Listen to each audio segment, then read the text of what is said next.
Kung mahilig ka sa pagbibisikleta, dapat alam mo kung ano ang velodrome. Handa ka na bang bumilis?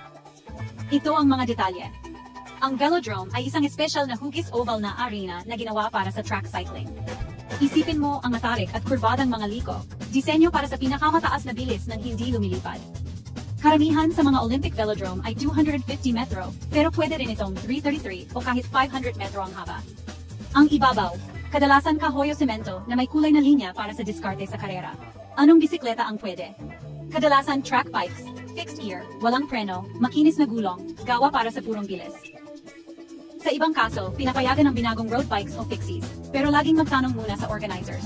Mahigpit ang mga patakaran, walang preno, fixed gear lang, fixed na gulong, may helmet, at laging sundin ang tamang asal sa track. Mag-warm up sa itaas na linya, lumaban sa ibaba, at huwag na huwag biglang hihinto. Tampok, Tagaytay Velodrome. Isa sa pinakamoderno sa Pilipinas. Ginagamit ng mga piling atleta at bukas din minsan para sa publiko. Gusto mong subukan? Makipag-ugnayan muna sa inyong LGU o event organizers para sa mga schedule at patakaran. Kita-kits sa track, mga ka-cycling.